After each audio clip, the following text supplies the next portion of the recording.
sẽ đang đến nay pet nhiều mà tất cả tuần chi này đùa rồi nè nếu nó cũng mấy tụ khối chi sáng hăng và những nhà bố thì tiếp theo mình cả nhà rồi bây giờ và Minnesota nhiều tuần nào và rồi bây thà nó chỉ tháo chim đau nó ít thải vô tháo rồi đùa lumika nữa lumika đọc hai tiệm chắc luôn là cũng sắp bao giờ nửa thiết đọc họ cũng sai cũng tao sai nửa lòng đau rồi cho nửa thả mình chỉ thả được mông là chỉ là xin là chỉ cũng sáng nửa thả lumika này thả xin đau cho nên chỉ mình biết gì thêm chỉ họ đã chỉ thả mùa thì nào mà mika đi gì thêm. Okay, welcome to my talk show topic with Pat NiamVammab. Today, well, with this episode, I'm so lucky, right, to get hold of one of our Hmong business and shamans, right? He graduated with a Bachelor of Business Administration in 1986 and went on to work in real estate, selling houses. But then, just a few years back in 1989, he opened his own real estate company. I think he used to call Golden Gate Royalty, providing service to the Hmong and other community in the Twin City. Please put your hand together for Mr. Ger Chiachue. Welcome to my talk show. Well, thank you for having me talk to you all the way from America here. That's right. How is our Hmong people in Minnesota? I think we are kind of everyone hide out, stay in our little cocoon. If you see on the Facebook, many of them are not afraid of COVID-19, so they still go out party. So I try to minimize my social activities out there.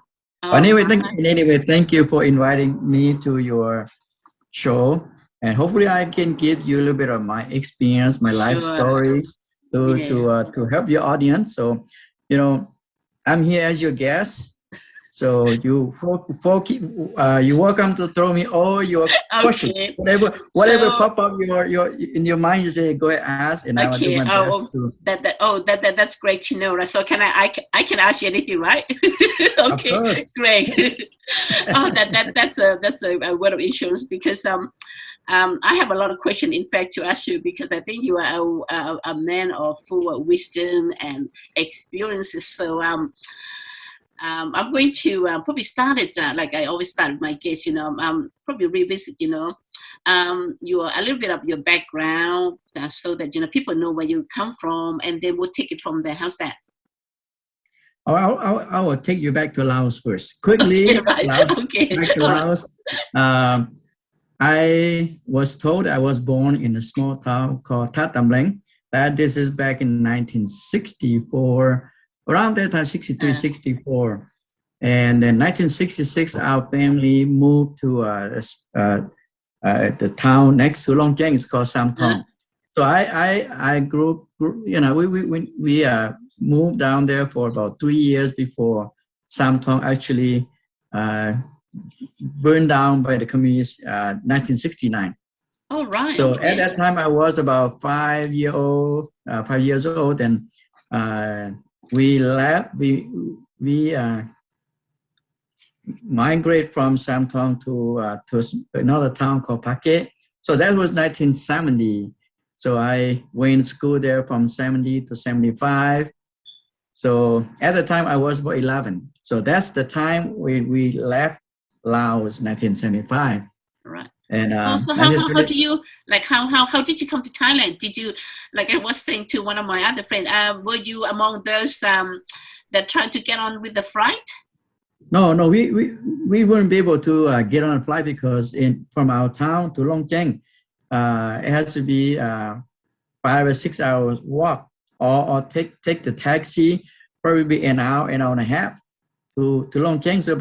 So we are. Our family, we are more business and civilian.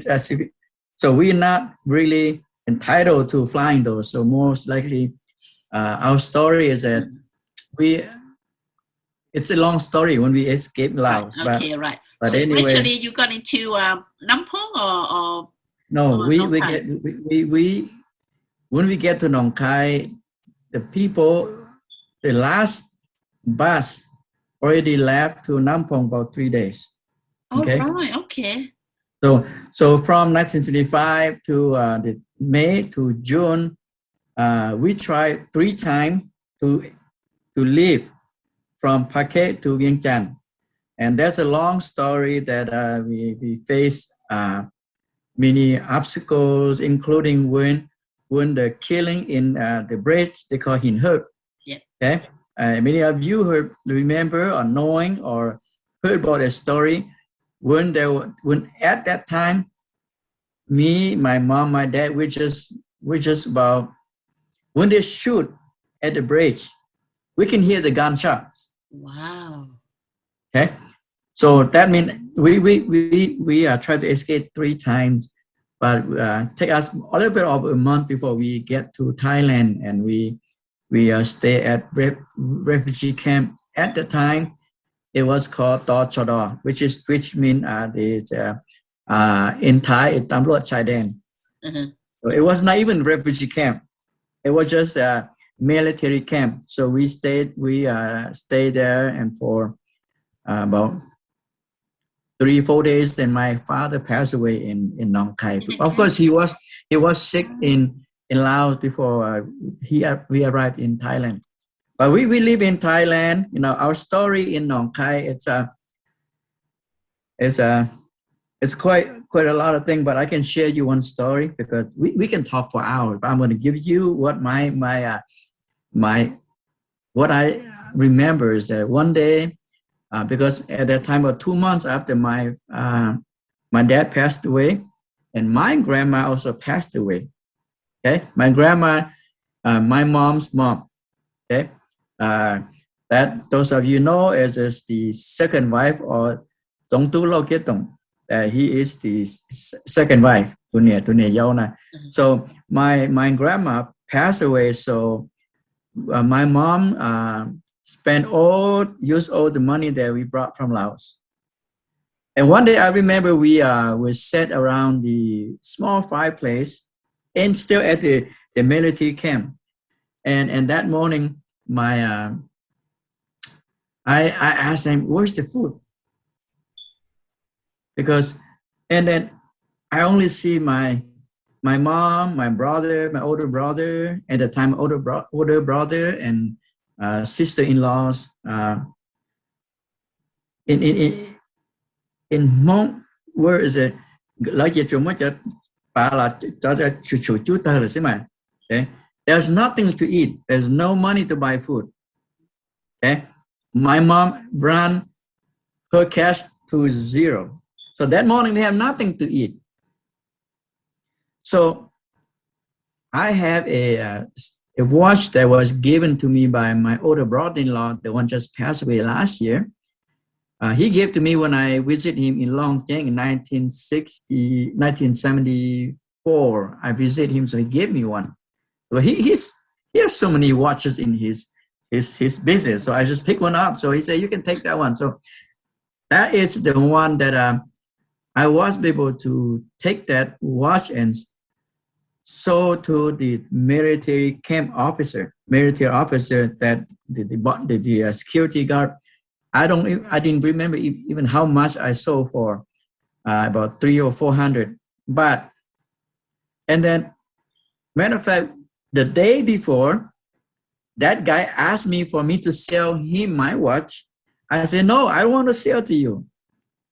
But the next day, I know that my mom didn't have any money anymore, and nobody have any money in their pocket. So I just look at it. I say, "Okay, I am gonna go to talk to that security guard," and I offer my watch to him.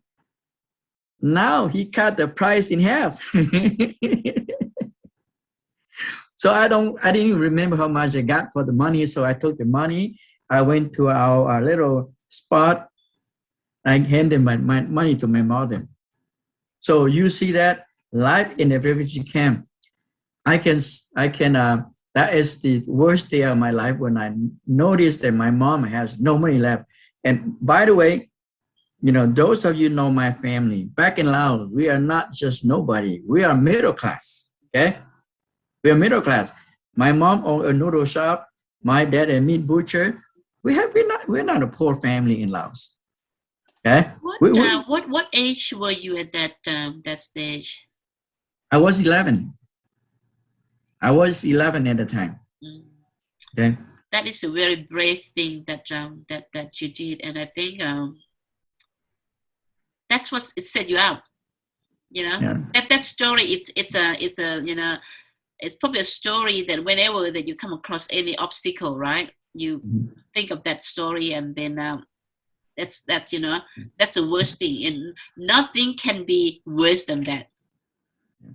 And I'm not sure if I forgot to ask my mom before he passed away, but just shortly after that, she said, we cannot just stay in the camp and waiting for money to drop from air, which is we don't have money. So because my mom used to own a noodle shop, so she decided to open a little noodle store outside the camp. In the Hmong word, but not on the side outside the camp, because that community camp you can go and you come and go anytime. So she starts selling she started selling noodle, and we start survive again. Now, of course, with a lot of help from my other brother, which is Dr. Chia at the time. He was living in Nam Kapong. He sent us some money too, but that's a long story with that. So my life in Nong Khai, I experienced life or food shortage. The day we don't have money, didn't have any money. The food that they gave to us supposed to last 10 days, it only lasts 3 days. The other 6 or 7 days, me, my brother, the older brother, Blair, we went to Thai paddy rice field. We went fishing. That's why till today I hate eat fishes, because I ate this all around. Any recipe, you will know that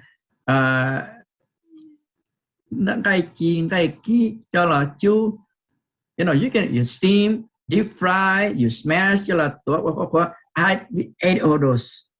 So nowadays, when I see fish, unless the fish are very good, then taste good, then I eat. So I experienced that, but after that, then we might move to the new camp.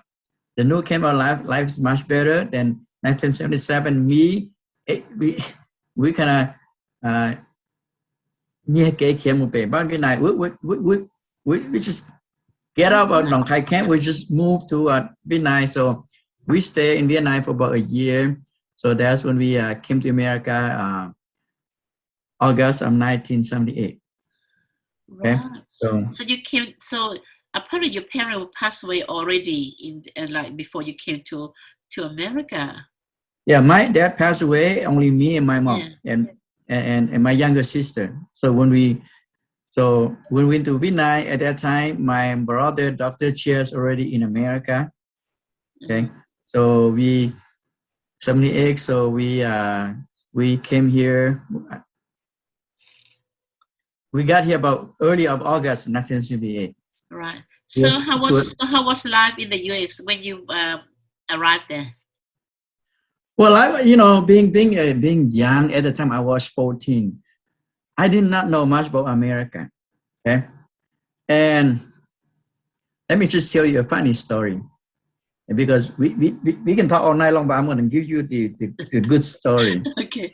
Is that in the camp back in Nong Khai, I attend an English class school, private school, for about 3 or 4 months. Then when we went to Vietnam, I also took a few 3 or 4 months English courses too.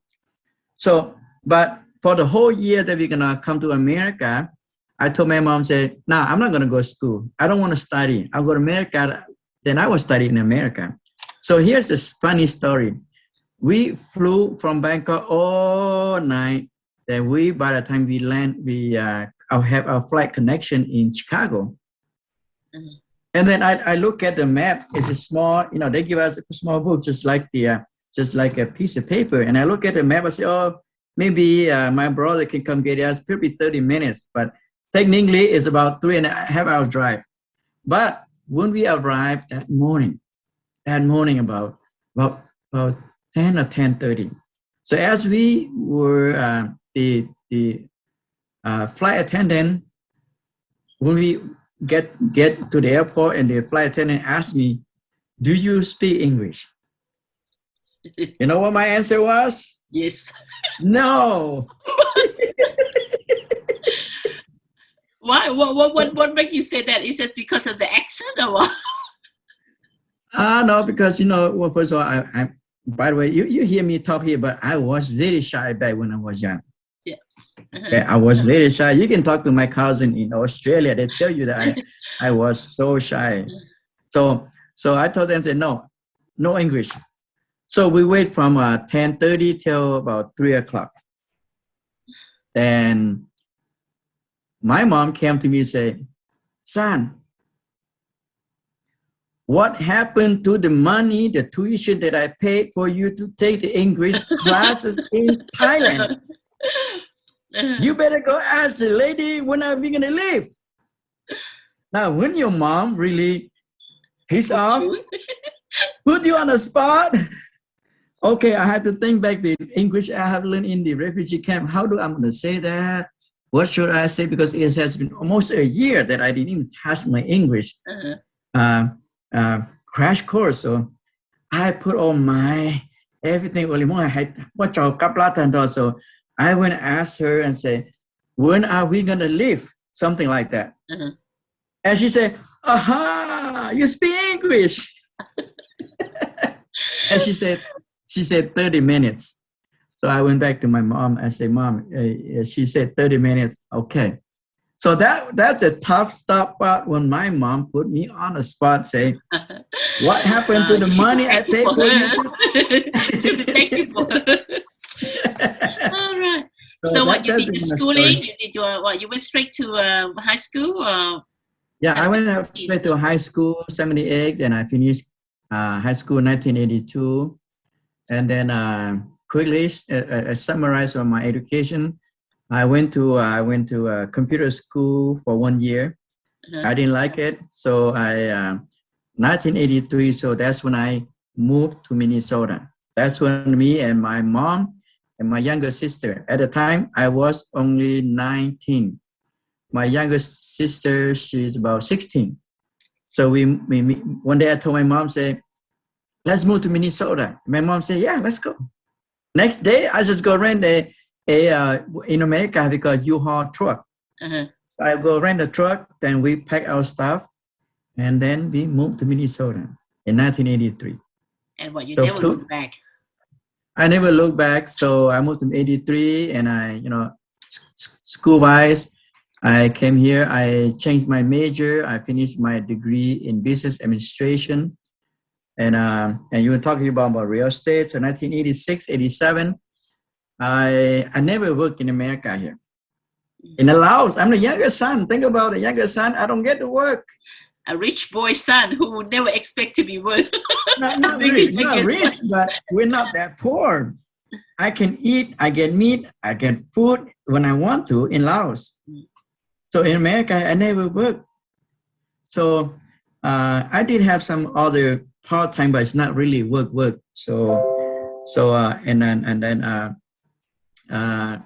after I graduate, so I know that my brother, he is in the life insurance business at the time already, as you probably know already. Then I told my brother, say, "Can I sell life insurance with you?" He said, "No, you're too shy." And I was very shy. Okay. So in that case, so I chose to get into real estate.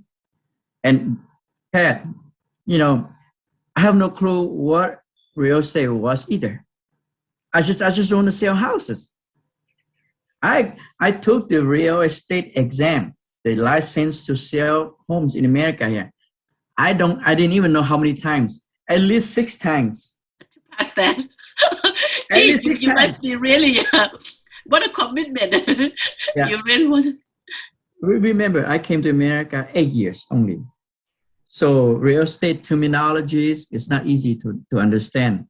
So I took more than 6 times, passed the exam, and I went to sell real estate. I was the first Hmong real estate agent at the time. Of course, Then in 1988, I decided to start my real estate company called Golden Gate Realty. That company I ran until 2004, and I closed the company. And in step to education, 1991, I went back to continue my graduate study. I did graduate with my master degrees in business management, 1993. Okay, and I did try to pursue my PhD from 93 to 96. I almost complete my PhD, but I just, what do you call it? I got chicken out. I said, no, I didn't want to pursue my PhD anymore. Yeah, I was. So- That's. I think that's. We're gonna pause for one moment. That's what I think. When I read about you, and I thought to myself, it must be something significantly to make you stop your journey to get your PhD. You want to hear the story why I quit? Okay, So I'll tell you the story. I'll tell you the story why I didn't pursue my PhD. First of all, my undergrad already in business, and my master's degree is already in business. My PhD will be in business as well. So here, this is spiritual. Okay, I normally don't go talk to a healer or spiritual person, but it happened that one time there's one lady monk, a Mekao, she came to town and she's very gifted.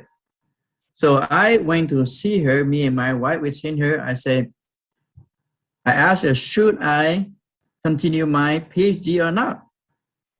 Okay. And the Mekao or the Buddhist. More like okay. Yeah, I don't know the English word for it.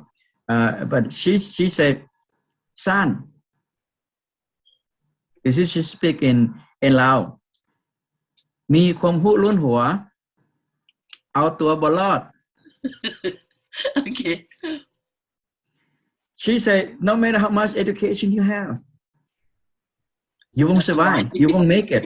So the message say, I don't need to go because I already have both my degree in business. So that's the reason I do not pursue my PhD. Otherwise, I will celebrate my PhD in 1997 with my brother too. We all went to the same school. Matter of fact, I was the first one enrolled in that school before my brother, my older brother, and my brother-in-law. But they all got the degrees. I didn't get mine, and that's how my. I think when you go back, do you feel like you regret? Sometimes I feel bad that I didn't get it, but think back, I say, nowadays I believe that everything is destiny. Okay, and that's what we're gonna talk about spiritual in the next few topics. That there's always a reason for something that didn't happen. Okay? Because I was just thinking like because I think you were young, you went to the US and you didn't really associate with the Hmong, like the spiritual Hmong while you were young, right? And then you educated person, and you probably didn't believe, or correct me, right, before that you probably didn't believe in this spiritual, right? And then one day you saw this Mekao, and Mekao said that maybe it's time to change your path, your life path, because education will not get you anywhere. Maybe this way will get you. Let's carry on, right? Okay. So what happened? What makes you agree, or Thank you. It is not what I don't believe. Is that I really never pay attention to the spiritual side. I was being in America here. Hmong American is all about education. Try the highest, get the highest degree, and make money, buy a nice house, just like American dream. So I wasn't paying much attention to the spiritual side until that day. Well, I met her second time already. Okay. The first time it was about my son who was sick. So she helped that, okay? And that's a different story, but I met her one time already. But here, a little bit before we jump to my spiritual journey, is that for the audience is that, I from 1990, when I was running my real estate company from 1988 to 2004, between that time, I did teach at the local business college too. Okay, in evenings, I taught evening courses from marketing to business management to operations management. You could say that I was one of the very first Hmong. I don't know who did after me, but this is 1995. I first walked into a college, not as a student, but as a college instructor. So I did have some teaching experience. I taught that off and on for that school for almost 10 years. So I love teaching too. Okay, but that's not my really passion. What I want to do. Yeah, once in a while if they want to, I can still go teach. But I think 10 years is enough for me. But anyway, you asked me about my spiritual journey. My spiritual journey is this happened back in 2004. I moved to California to do business because at that time in America here, the mortgage business, the lending industry is very, very what do you call it? Lucrative. The business is everybody doing mortgage over there, isn't it?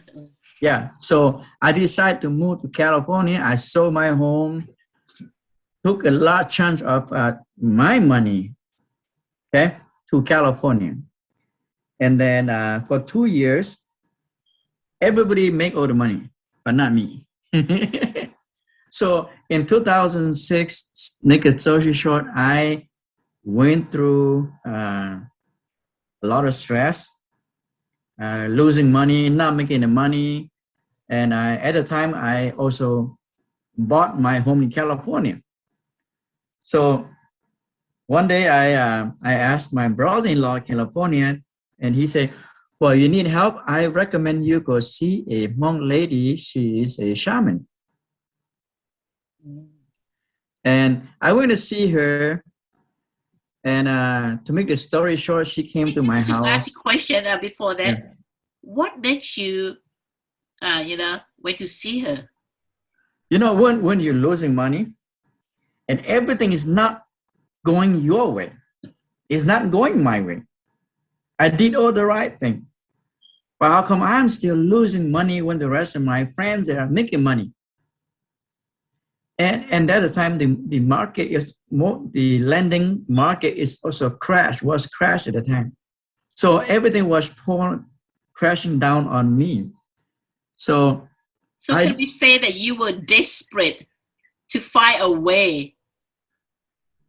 I was totally stressed out. I don't know what to do next. Okay? So when I left Minnesota to California, in a way, I did not have a good term with my family in Minnesota. They didn't want me to move down there.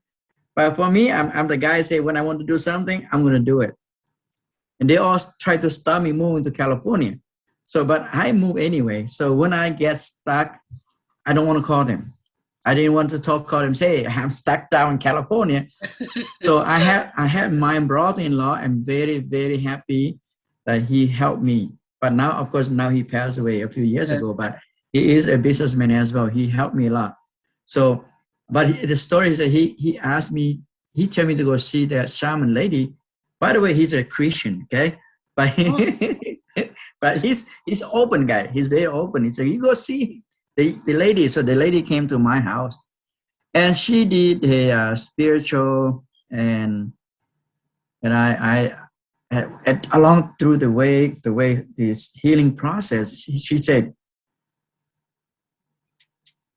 I talked to some of the spirit, and first of all, she said, are you a shaman? I say, no.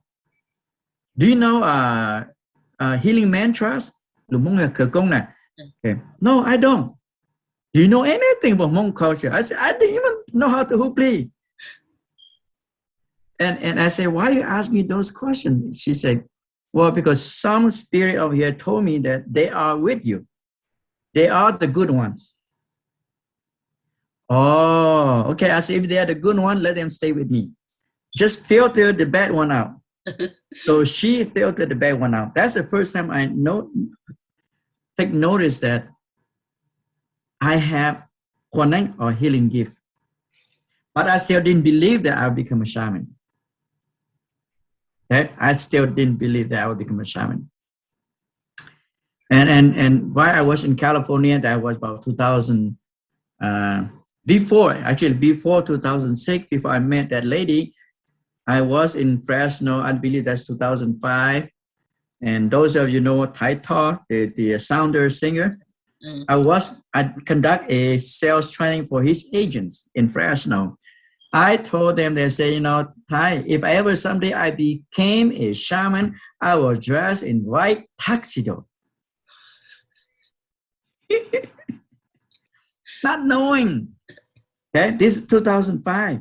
And 2006, that's when I got the first message. Oh, I have some connect or healing gift. Okay. So move forward 2006, my business in California collapsed. So I moved back to Minnesota. 2008, my life still not recovered yet. Okay. My life still not really recovered yet. I'm still struggling, but I'm okay. But still, you know, then I went on a business trip to Wisconsin. And on the way back, I was with my lady cousin. And she also a shaman, or she also have the spiritual gift. She said, hey, brother, can I ask you something? I said, what? What do you want to talk to me about? I know that in your pocket, you don't have money. Just okay. Out of the blue, right? Just out of the blue. We both sat in her car while she was driving. I was sitting on the passenger side, and her husband sit at the back, just the three of us. And we were talking. I say, how do you know that I don't have money in my pocket?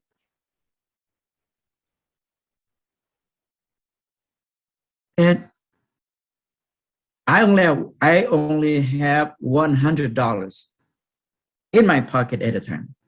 I dress like this, go to meeting. I look like a millionaire. I look like a professor, but I only have $100 in my pocket.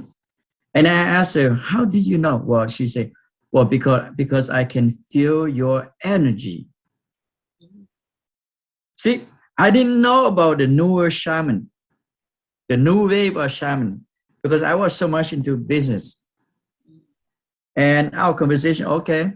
And when we got back to Minnesota, and she dropped me off in my house, she said this to me, say, hey, Dalo, hey, brother, when you get sick, you will come to see me. So being a monk, we still practice Hmong way of belief. So that means, when your healing guides make you sick already, you'll come see me. That's 2008. I didn't pay attention to, okay, you know, I'm doing my own business too. So 2008, that's when I I came back to do the insurance business with the current company, Michael Silva, okay?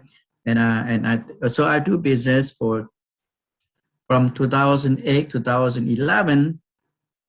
And I went to 2011, I went to Thailand to treat my health wasn't good. So I went to Thailand for about a month. And again, make story short. So I was when I was Thailand to Dalong he lived in Doi Pui. So he's a guy who read numerology. Okay, if you give your birthday to him, he can tell you about your work habit, your attitude, what you look like. Okay, what will you be? What's your past life? What future going to be? So I didn't want to learn anything of those two. I don't want to deal with spiritual stuff. But he said, Yaji, hey brother-in-law, you got to learn this because you're a businessman. If you know the numerology between 1 to 31st, you know people who are on that age, that birthday, you know how to work with them. He pushed me almost a week. I surrendered. I said, okay, you teach me. It's not because I want to learn, but because he pushed me too much. Okay, I surrender. So he teach me, and I say, do you have anything in Thai language, the basic that I can understand? Because I still be able to read basic language, Thai, from, grade 4, grade 5, I still be able to read 80-90% of them. So he took me to Thai bookstore.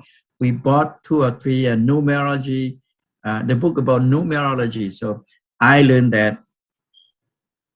And I was able to learn that skill so fast, and surprising is, how do you know that? How do you learn so fast? When he teach others, when they don't get the concept. So the story is that I learned that. So when I came back to America, I'm interested to more about spirit, reading people's past, present, and future. So 2011, I came back, and I went out, bought, and I can read tarot cards. Right. I can read kate. So because I want to. Yeah, but all this is before you even before I become a shaman. Okay, right. Yeah, you see, this is continue to my story. The story, yeah. So when I came back for first 2 months, I give free reading for many people came to my office. One day I have 2-3 people walk into my office. This is my professional office. I did free service to people. And then one day, after 2 ladies came to my office, they left. So my sifu, okay, kutu sifu na. So the current sifu, and she worked with me too. She's one of my insurance agents at the time. She knocked on my door. She said, "Ger, can I talk to you?" I said, "What? What do you want to talk about it? Can you come to my house tonight?"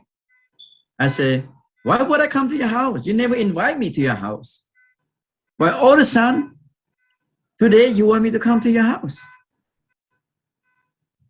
And I keep telling her, say, I am your vice president of training, and you are the agent. I am your coach. Whatever it is, tell me now.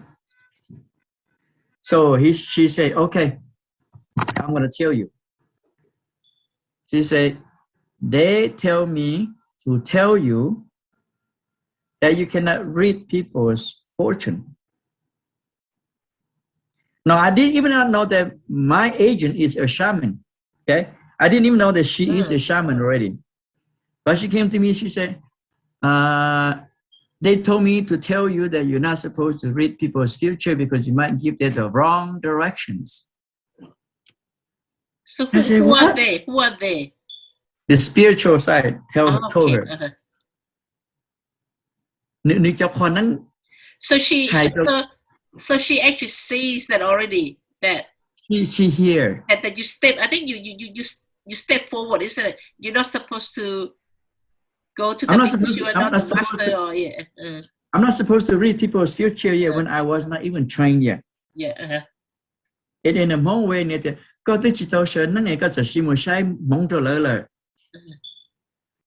that's a big mistake, because if you did that, you might say something wrong. Because just like me, let's say I want to become a medical doctor, right? I only study nursing, and I try to be like a doctor. So I will get it. Yeah. So what did you do? Like, do you believe her? Well, and I say, first of all, I say, okay, I didn't believe too. I say, okay, come to see me. I say, okay, I come to see you tonight. And then that night I went to see her. And then when she did the healing, and here. Excuse me, just let me charge my. Oh, sorry, I think my charger. I'm just gonna put a charger. Okay, sorry. Okay. Okay. Yeah. You got it? Oh yeah. So you went to see her. I went to see her, and then here's the what she was as the spiritual told me. Now, those of you heard about my talk here. Now, you don't have to believe what I say. Okay, those who see what we talk here, some people say, is it really possible or not? But anyway, when go to see food, new one and say, she said, you have the education, you have the skills, you have everything, but you're still poor and broke. And I say, why? I did everything. I have everything. Business degrees, I got it. Skills, I got it. Knowledge, I got it. I'm still broke. And here's a message delivered from the spiritual side. It's because you're not a shaman yet. You have not accepted your responsibility yet. Do you believe that? Well, because when you are poor and broke, what are you going to do? You say, no, I don't believe. I say, okay, for me, I'm a businessman, right? Okay, if that's the case, let's be a shaman. I accept my responsibility. Because in my heart, I still want to become a millionaire. I still want to be rich. And so, if there's think that if become a shaman will get it to your goal, then you will do it. But it's not because you want to become a shaman. Exactly. Okay. Yeah. Okay. And then I say, okay, in that case, I accept my responsibility. And at first, when I start my spiritual journey, I thought I would become a shaman just like my dad and my grandfather before me. The old typical shaman. The traditional shaman that I would just go every weekend, and then I will collect the homeboy. I will collect money. Okay, I will just go every day. But there you go. That's totally different. I was not like my dad at all. Okay, but anyway, that's how I start my journey, and that's when I accept my journey and I become. That was back in 2013 till now. Okay, so I'm gonna let you ask me questions because I talk a lot. So you say something about that. I think you say something. I heard you say something about that. Is it the corner or the chasing you, or you chasing them? Well, in a way, there are many signs that are given to me already, but I was so blind. Okay, my mind is stuck. I just want to do business. I don't want to talk about. It's not because I don't want to become a shaman. It's not because I don't like it. No. It's just like that side of that side. I was never really open the door to it. Mm-hmm. Okay. And I you said something like that. When you decide to take this, like to go along this new name path, right? And your family, right? They didn't. I go along with you. I have a new way of name, isn't it? Yep, I have 1 hour good argument with my older brother. So we keep talking. He said, no, that's newer type. You got to do like your father, our father. I say, no, this is not like our father anymore. This is new generation of shaman. And we go back and forth. And I say, I'm already take the journey already. And this is what I told my older brother. I say, okay, I give you something. As long as I be a good person, righteous, no gambling, let me take my journey. That's what I told my older brother. Okay, and that's our last. That's our last conversation to talk about my journey. Yeah, nowadays we still just like brothers, but we hardly talk about my journey. Can you probably share with our listener what is the difference between the the name, the old way of it, they perform name, and then your new name, and what are the different, because I think some of us might not understand. We seem to think that a shaman is a shaman, but the way you perform is different, isn't it? Yeah. The first of all, let's talk to prior to year 2000. Hmong shamans always practice the traditional way. Or they what we call ancestral shaman. Yeah. Okay? Or ancestor shaman. But from 2000 till now, there's a new wave of a shaman. And this new wave of shaman are very, very gifted. Many of them can hear. Many of them can see ghosts. They can talk to ghosts. They can talk to a spirit. Depend on individual shaman. And each shaman has their own healing guides. The healing guide is not like our ancestor anymore. So I can say that the newer shaman, sometimes many people call as nang shao, each of them nang kong du, or each of them nang fati hoa tai. Either way, we all are under Shiji's umbrella. We are Shiji's disciple. But so the Hmong, today's Hmong shamanism has brought so much, has brought it more than just my dad and my grandfather. Okay? So because I know that because of my family, they also my dad all the name,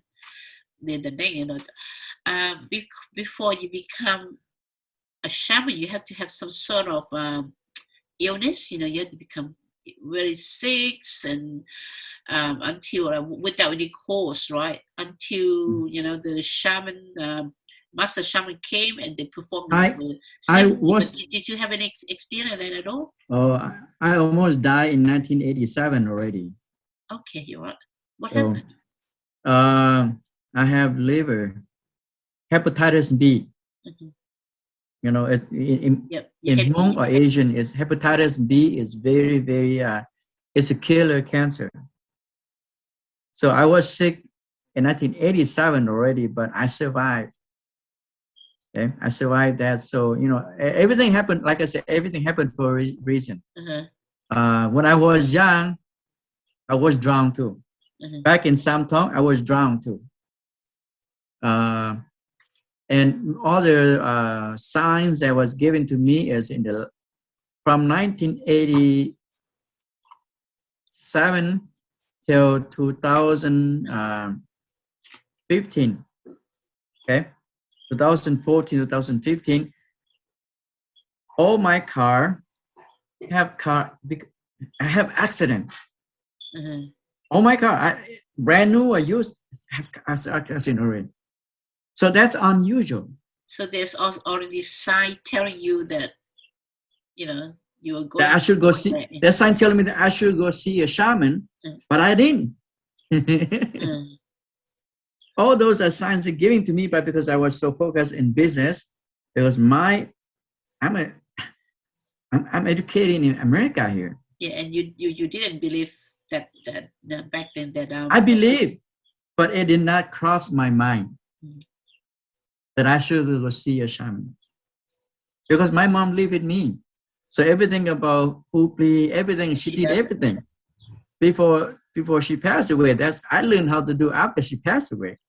Anything before that, my mom just say, "Son, do this." I just do that. Yeah. And I give example. Yeah.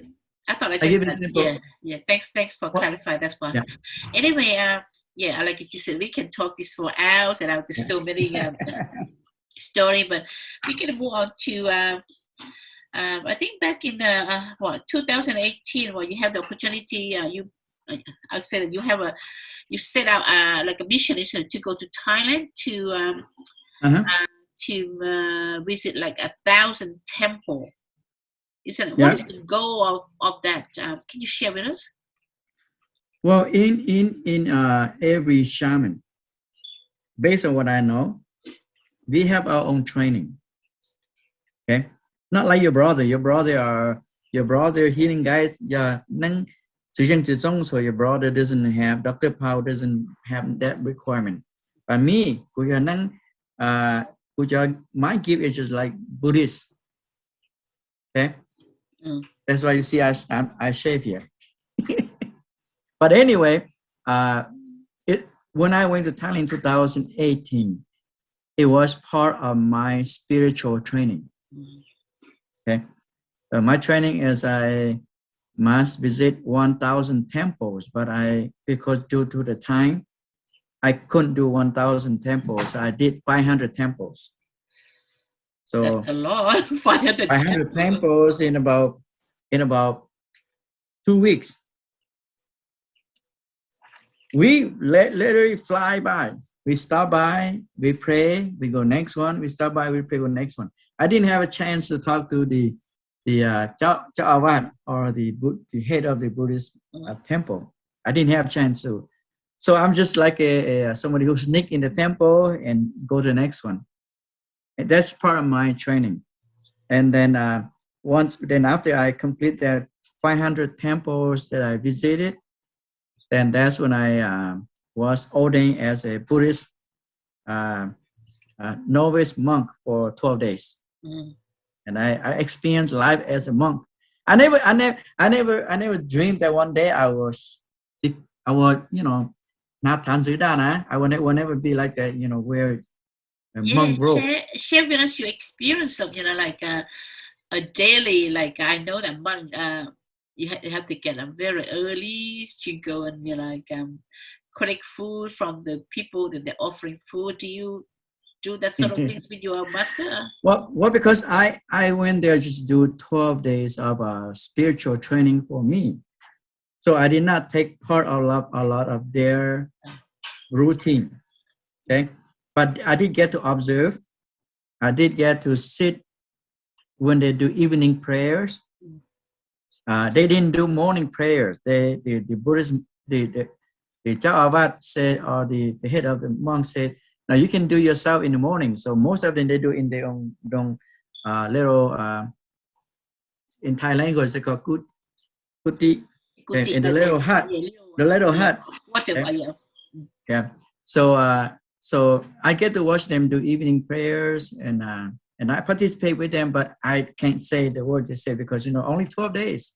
Even though they give me the book, I cannot even follow. Okay. Yeah.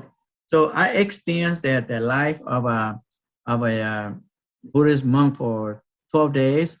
And my first day, I went out with the Chao Avat, or the head of the temple, and he said, "Are you ready to go collect food with me?" I said, "Yes." See, being from America, you have to say yes, right? You got to go. Now, when we went out, we cannot wear shoes or flip-flop. Bare feet. Dr. Paul, he laughed at me. He looked at my skin was so white. I first morning, 6:30 morning, and we walked to the gravel, the small rock, the grind rock, about 2-3 steps, and the master told me, said, "Are you okay?" Because you walk on barefoot. Yeah. In Hmong word, I cannot step, have press on the ground. But being an adult person, we cannot say that I can't handle. So I say, "Yes, master, I can go." So I kind try to watch my way out, but it's very, that's my first morning. Went out collecting foods with him. That's a good experience as a life of a monk. Okay. So what did you do? Like what's your daily routine with them? When you were in the temple. Their routine as the monk routine is that at that temple, morning they collect food. They eat before 8 o'clock. Then we eat lunch before 12. Okay, we do not eat dinner, and then the activities of the day at the temple is every day there are sick people. People who are sick, people who are being hit with black magic. And that's the next question you're going to ask me. I watch people who got hit with black magic that walk into the asking help from the master. Okay, that's the first time I witnessed people who got hit with black magic. Now And Dr. Paul was there too. Yeah, we're gonna hold off to that first before we get to that, because I just don't want my listener to pay attention to that. We're gonna go back to that the monk. You said one thing that really amazed you know how when you go and collect all the food, they put all the food all into one bowl, and then when you come to the temple, how do you eat it? Well, come to temple, so you take food on the table, so you spread, you share with all the monks. But because they put everything's like I think now they put it in a bag, isn't it? Like in the olden days, they put everything into one bowl. Now that they usually don't do that anymore. Usually they put a little plastic bag. Okay, unless only rice, they can take a little scoop, put in your bowl. But other than that, they usually have a plastic like a coupon or egg or meat is already cooked, so they already have a plastic number one. Okay. All right, so it's in a plastic bag already. So they mix everything into one bowl. Yeah, and so once they don't you mix get to it. the temple, the master would separate all the food and give it to individual. Yeah. When we get back to the temple, then everybody help with prepare, set up the table. I took out my food and they take out their food and we just share and we put there and we just eat. And here, when the monks eat, the common people don't get to eat yet. All right, so you eat after the monk. Yeah, the monk eat first. Like when I was still ordering as a monk, I eat first, and Dr. Paul, they will get to eat after me. Oh, because they're not a monk. Okay, all right. They're not a monk. Okay. Yeah. So, what did you take from this experience back home with you? What I take experience is I noticed that every village in Thailand has a temple. And Thai life is around the temple. Everything there depends on the temple. Without the temple, there's no such thing as a Thai village. Okay? So you say that the temple is like the Laos, the center. The center of everything. Where everyone's go and socialize. Yeah, that's the center of everything, from teaching, from community gathering. So without I can say without a temple, there is no such thing as a Thai village. So unless the two villages or the two towns connect each other, they have one temple in the middle. Okay, but of the 500 temples that I visited, they all belong to a small community. Right. Okay. So in other words, the temple are built by the community. Oh, the temple owned by the temple belongs to the community, not the monks. Oh, okay, right, okay. See, the monk teaching is they detach everything already from materials. They don't own anything other than their 3 suits of their yellow robe and their elm collecting food, and that's it. Yeah. One funny question I might ask you: do they have a mobile phone with them? Yes. the head monk even know how to use post video on Facebook better than me. So that means that they're not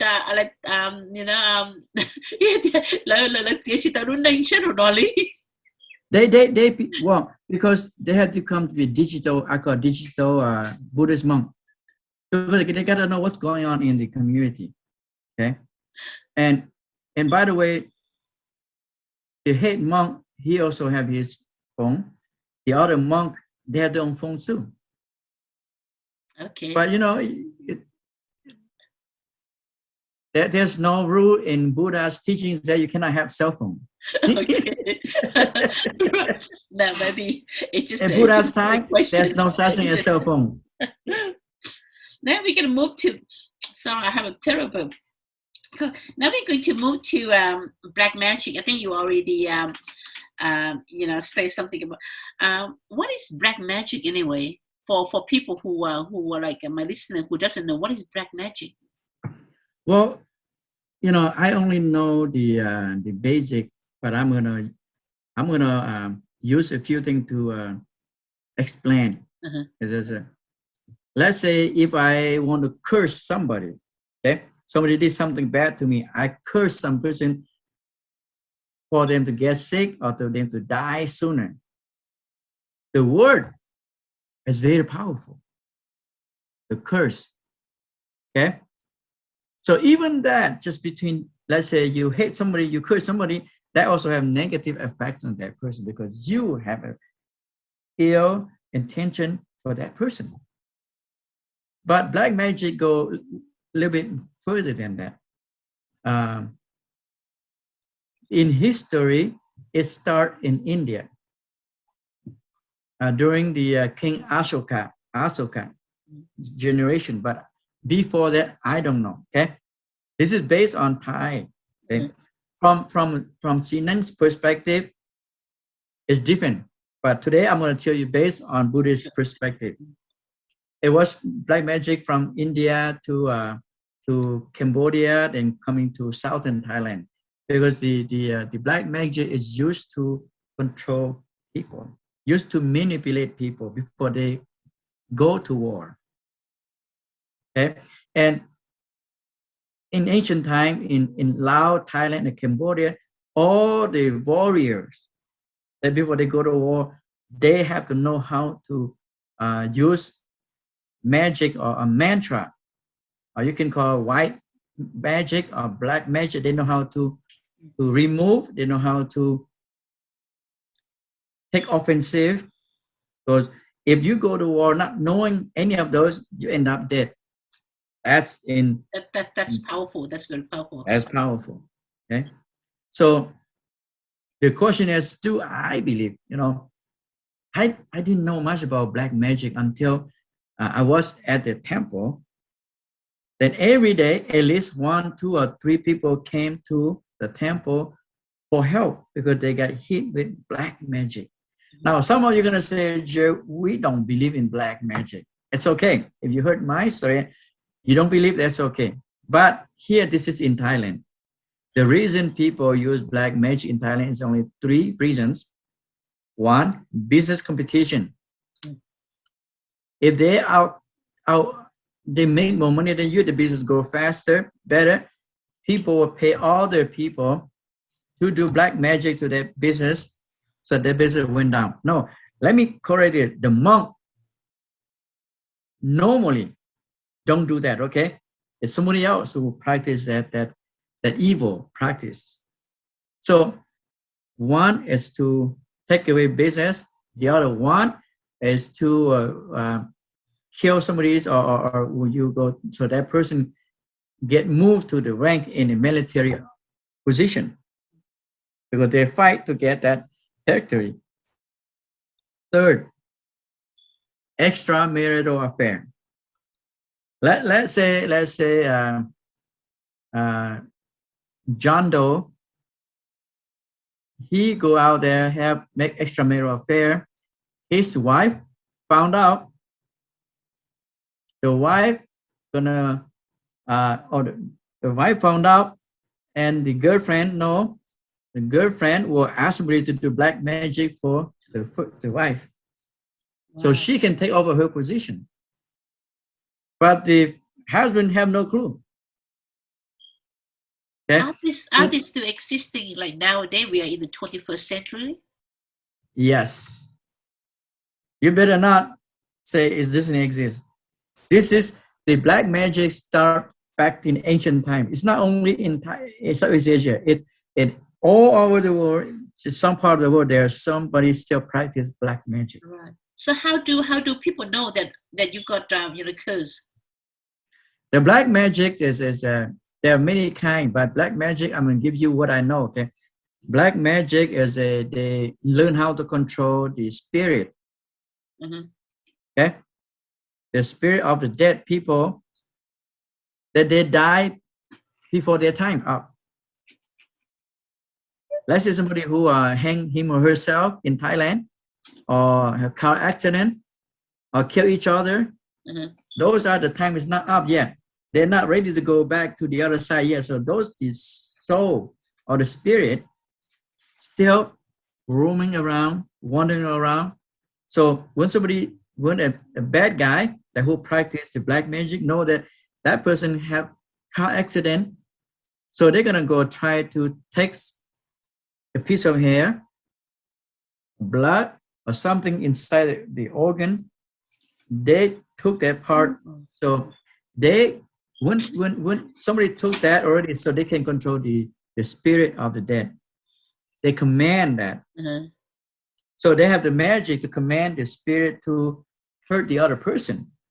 Now you can call the sorcerer or the witch doctor, but you know, whatever you call, but that person practiced that magic. And how do you protect yourself? You can't. Oh, you can't. That's no way of protecting yourself. No. You can. Okay. Like you and me, there's no reason for people to do black magic on you and me. Because we have not who knows? Who knows? We have not done anything bad. Okay. Let's say somebody trying to take your husband away from you. Now they have interest on you, on your husband. They want to make sure that you get sick, you go crazy, so your husband go find them. Okay. So they have to have some interest. And that means your husband must have done something for that lady to be able to do something. Yeah. In one way, you to see them and control you na. So is it still like you said? Is it still exist like in a Western country, like in the US or in here? US, yeah, they do. You know, I haven't heard, but they do have, but they do not cast magic. But you know, in other countries, like I heard that South Africa and Mexico, they still cast black magic different way. Okay. You heard about, they say voodoo, right? Yeah, voodoo practice. They still practice in some part of the world. Okay. Right. So that's very it's quite scary, isn't it? When you think of that. But to help for the audience not to be scared, is that as long as you are righteous, you're not stealing, you're not doing anything bad, they can't do anything to you. Okay. So you know, because you are an educated person, and you know you are a shaman too, and do you really believe in this magic, that it's really happening? It has not happened to me, and which is I do not want it to happen to me. But while I was in Thailand, and the whole month, every day, at least I see one person got hit with black magic. Now I give example. This guy, his wife. Now this guy, one time he used to be a colonel. He came to Long Cheng. He also know General Vang Pao. We don't know his name, but yeah. Yeah, you know, he even gave me his book, and your brother also got his book. Okay, but anyway, it happened that he lived in Phitsanulok, Nrog, which is a 9 hours, 10-hour drive. One day they show up, and one of the Hmong guy, he saw a towel happen. I don't know. Everything happened by a reason. Like I said, brought that colonel, but at the time that he already a general. Okay, he is a retired general, so he brought his wife. His wife couldn't walk. By the time they pull in the parking lot, 2 strong men had to carry the wife to see the monk. She couldn't even get out. And then asked the monk to treat the lady. And I witnessed how the monk treat the lady, and he has a small stick. Yeah, he doesn't touch the patient. He has a small stick, bigger than my pen, longer like this. So he stick to the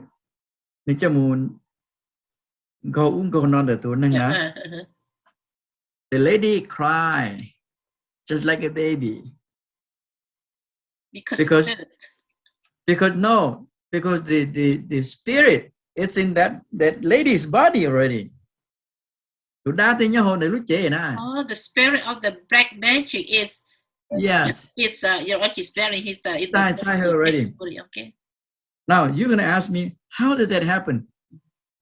Because she mistreated her workers. So it's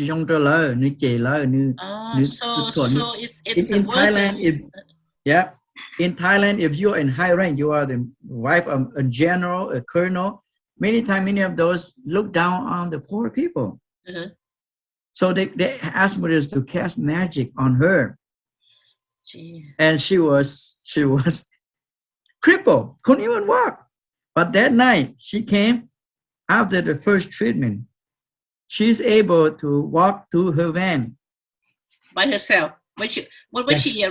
So what did the monk do? Like what you say treat? What did he actually do? Well, because his stick here, if you know the stick in Thailand, they have the monk have a stick like that, but for all the shaman, the good one, like they were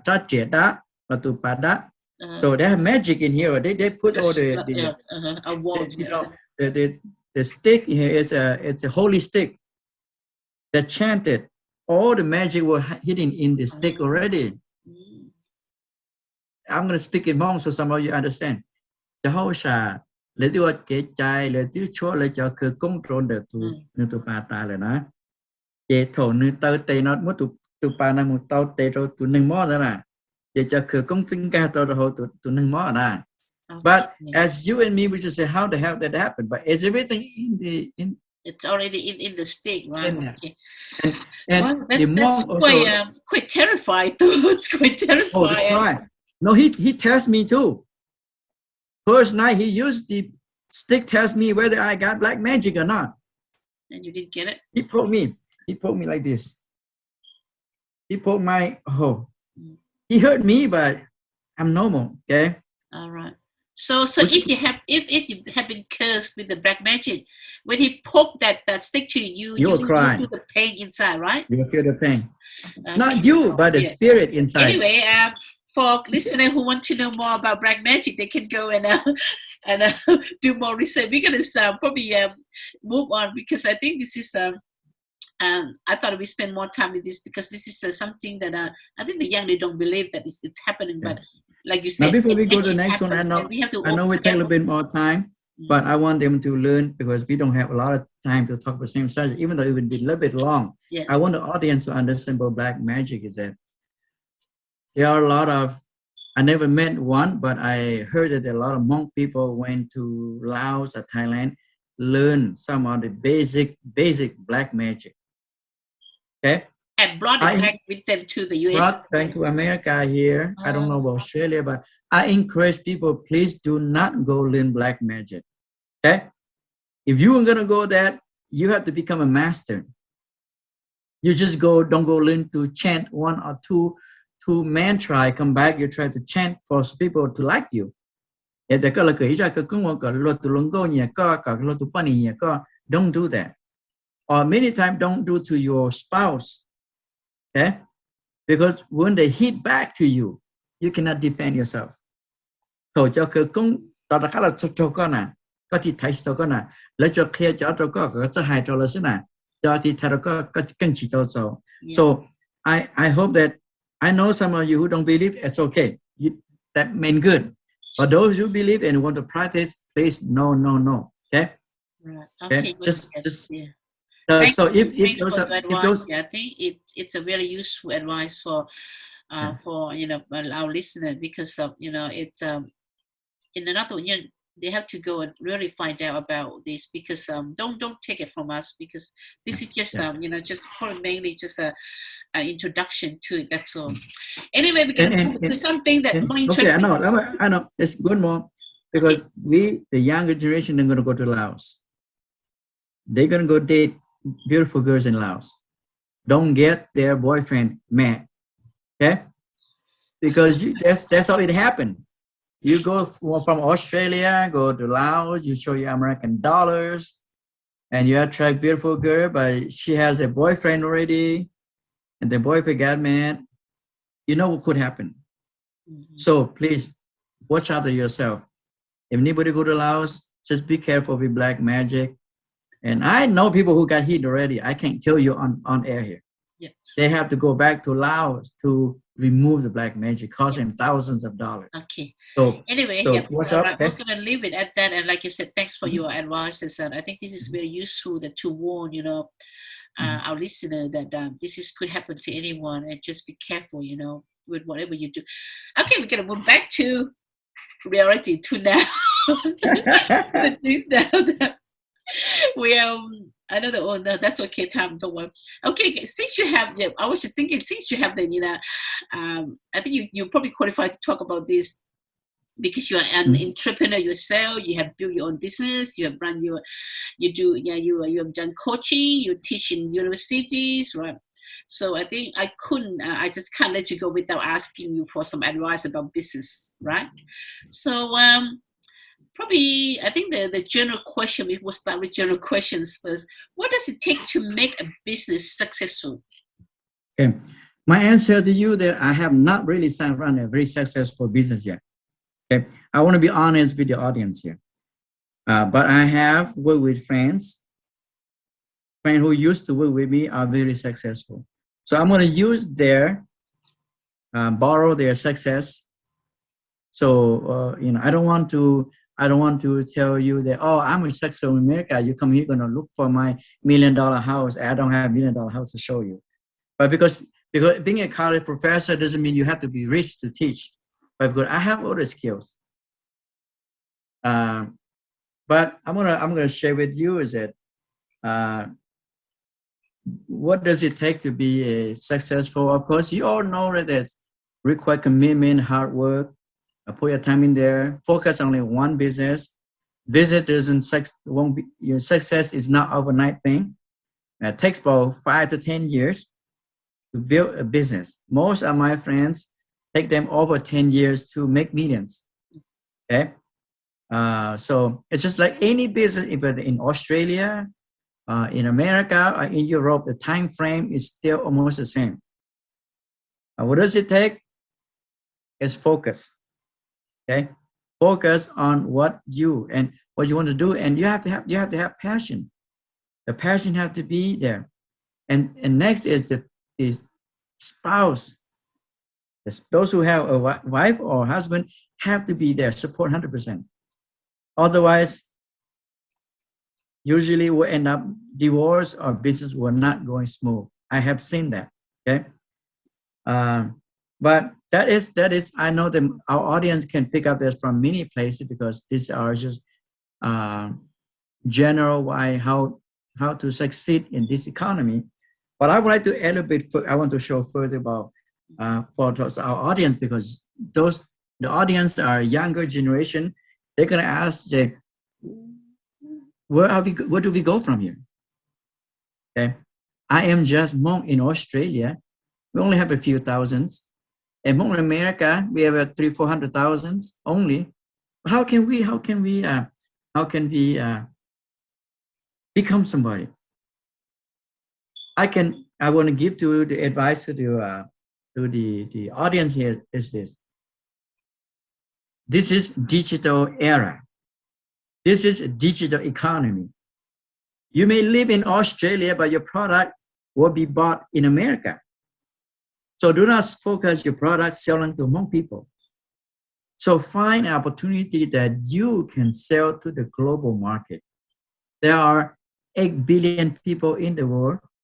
Now let's take China out. China is about 1 million plus.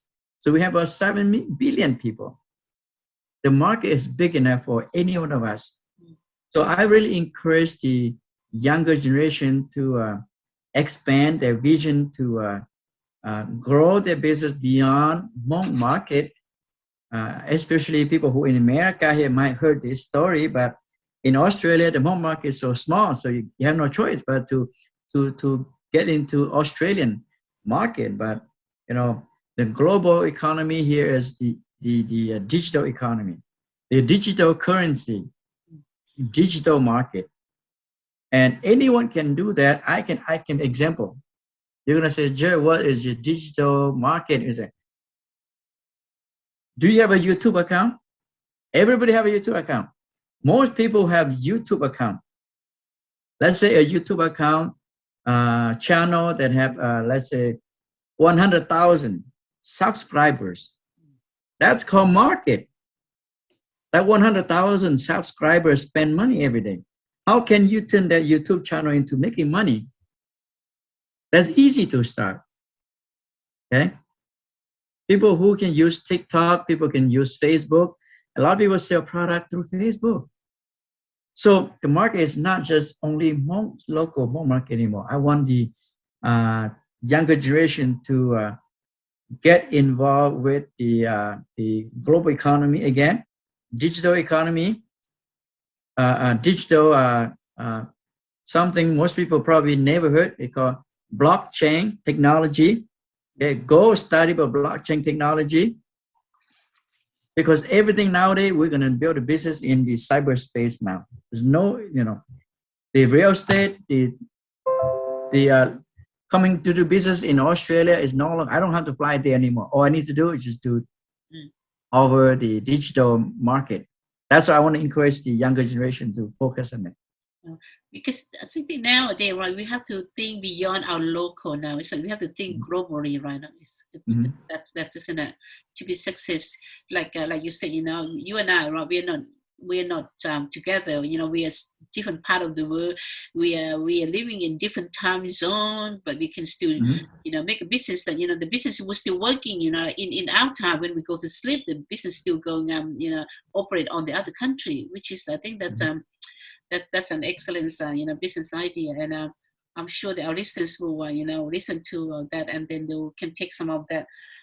But anyway, going back that, so we're going to talk a little bit about, you know, leadership. You know, what sort of, you know, quality or habit do you think that, you know, a successful business or a leader's business should have?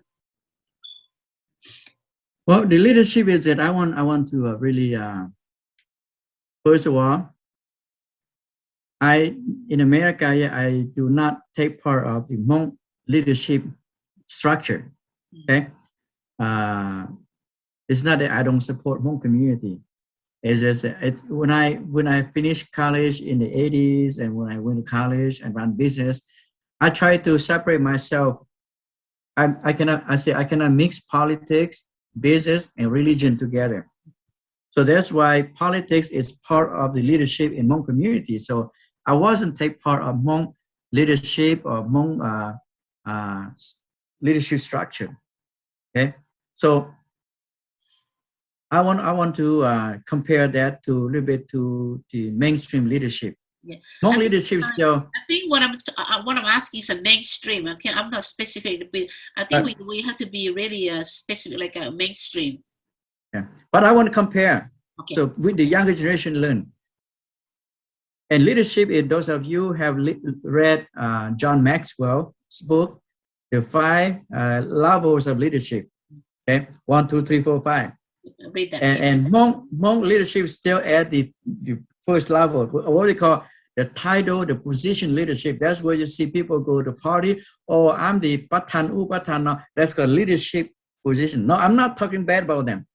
But they use their title to impress others. Oh, I'm the Wu, I'm the Vang, I'm the Tao president. And that's a leadership through position. Now in the mainstream, they went farther than that. Leadership is, the leadership must have clear vision. What they want. A leader already know that he wants to achieve something in life. Okay? Not goals. Goals you can quantify, but vision is already know that, okay, in 5 years, 10 years, this is what I want to be. So the leaders is have to have and a good leader have to have a vision. A longer vision, isn't it? Long. In China, they have 100 years vision. Yes. Okay? Jack Ma has 100 years vision. That's right. Okay? So I can just say that if anybody talk about leadership, then I would say vision is very important because your people will follow you. If you have a small vision, you can only build a small team. And very critical for business, because we talk about business. So you gotta have a good size of vision and go after it. So I don't know how much I can explain. Anybody can go on YouTube, learn so much about leadership. What is now? This is question that what is the one thing that we should invest? What one thing we should what invest? What is the best thing that we should invest? Put it this way. You mean should we invest? I would say invest in ourselves. Okay. People talk about say invest in stocks, people invest in real estate. Those are just the results. Invest in yourself. How many books did you read? What's the news you watch? When you go on YouTube, what do you watch? You watch Hmong story from Laos, or you watch Jack Ma, or you watch Jack Canfield, or you watch John Maxwell. These are those master speakers, coach in America here. Or you watch Stephen Covey, the 5 Habits of Success People. When you have to invest in yourself. Yeah, that I totally agree with you. A lot of people throw, they think that you buy, go invest in stocks and shares and that, but like you said, the best thing is to invest in yourself. Now, when you talk about book, because I love book, I read a lot of books. What is your favorite book about leadership? Well, I like John Maxwell, The 5 Laws of Leadership. I read a lot of his books. I talk about his 21 law irrefutable. Can you share quickly what are for our listener? What are the 5 quality that you have in John Maxwell? You said that what is the first one? The 5 levels. The 5 levels of leadership. Yeah. Just quickly of them. Yeah. The lead by title. Okay. Second is lead by commission. I forgot now because when in leadership, once you get a position, people don't listen to you. You tell them what to do, and they do it because you told them what to do. It's title position. That's level 1. Level 2 is you have to allow them the leadership by permission. They have to give you the permission to lead them. In a way, in Hmong way, so the second level, one day they allow you to lead them already, but the third level, you have to show production. You have to be productivity. You stuck there. So when they allow you the permission to lead them already, you have to show the results, which is step number 3. So that's called lead by results, lead by production. Okay. Then the number 4, I remember is that now you have to be ready to teach your lower level to do what you do. So the highest level is the top is that you're trying people to have mentality like you, think like you, do like you. Okay. You made it under you already. Yeah. So you can give example that I'm not going to say who in our leaders, but how many people they actually trying somebody to be like them before they die? None. Okay. I don't want to say names. We have so many Hmong leaders in our global, in Laos, in America, especially Laos in America. We have so many leaders, but did they train anybody to do what they do before they die? There's love. That's level. They're the position leaders. They are positional leaders.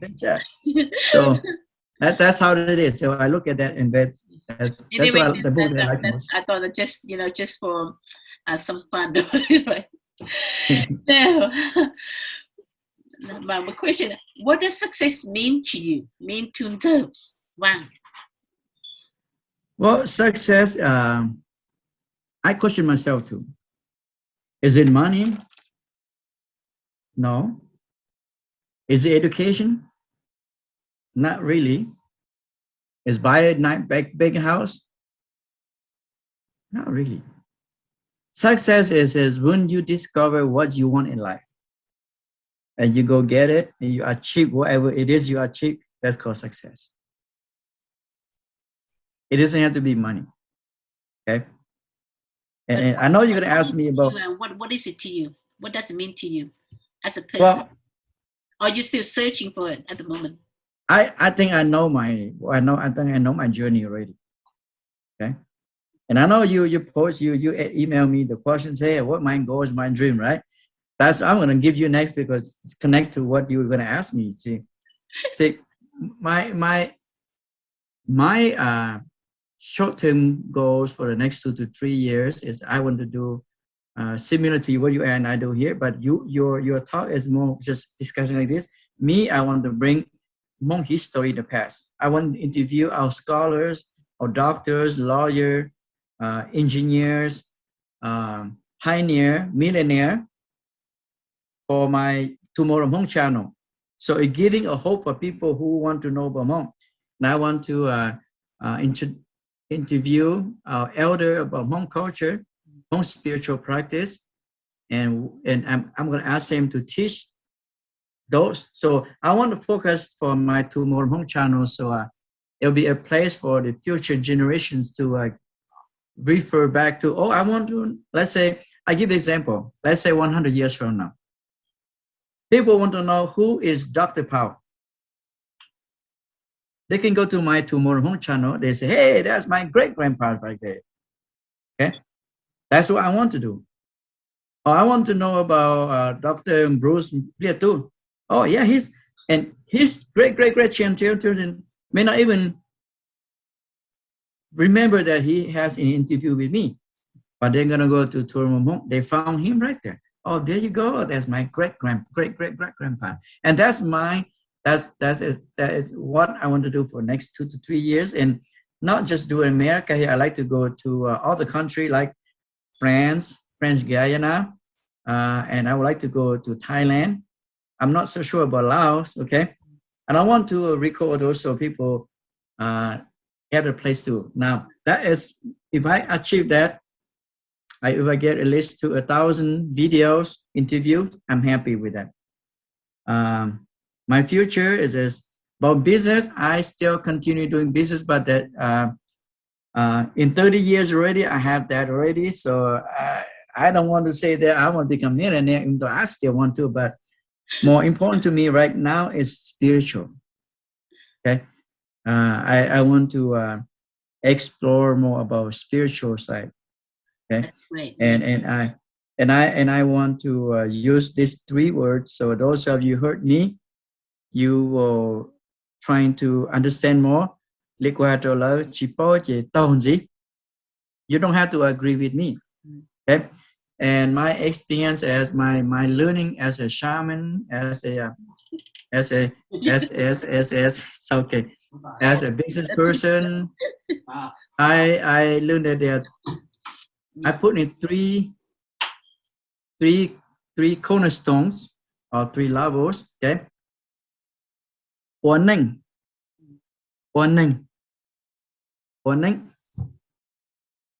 That would be my 3 words that describing you. Yeah, that's my branding. That's my brand. Okay. Yeah, that's right. In life we when we go to school, we buy a nice house, buy a nice car, go vacation when we want to. We have a nice bank account. We treat our children the way we can treat. That's one thing. Anybody do that? Mm-hmm. All people do that. Mm-hmm. But the next day, one thing. How many people know how to do one thing? Mm-hmm. Okay. Lead people, coaching people, and that's another level of one thing. Mm-hmm. Those you don't get from school. You have to practice yourself. And this last cornerstone is warning. That's I believe that not just believe, for real that someday I will die. I want to explore what is spiritual from a shaman perspective. What is spiritual? What after I die? What happened? So now, will I ever find the answer? Probably not. Probably yes. But I really want to really pursue more spiritual, because life doesn't end when we die. Another life continues. That's how I want to do it. That's what my future I want to do. So that's my goal, my dream, my vision, what I want to focus for the next few years. So I leave the more questions to you. That's an excellent. I think we come just about to our conclude now, to end now. So is there anything else that you think we haven't covered that you still that it will be benefit for our young listeners that you haven't mentioned in here? Well, for the audience, I think almost 2 hours here is more than your normal talk, but that's okay. I hope that the younger generation embrace our culture, okay, embrace our history. We Hmong America here also have a challenge teaching our grandchildren speak Hmong, and we're gonna have to come back to find a way to teach Hmong. I know that many people change their faith to other religion, but that doesn't mean that they are not Hmong. Okay, we are still Hmong. The faith or spiritual practice is just individual at home. Okay, and I would like to the younger generation here just keep our culture at the same time. They are the hope for our future. Okay, they are our hope, because without them, our future will stop here. So I want to leave them there, for them to continue leading to the next generation. That's what I would say. Thank you so much for your time. I really appreciate that the time that you spend talking to me, and I'm pretty sure that this episode will benefit a lot of our young listeners, whether it's in Australians, the US, or any other way, other country, and I'm sure that they'll take a lot from you. And I'm just gonna close this with the two words that you mentioned already, that some of you, right? Waneng. Mm-hmm. And Waneng. And thank you very much.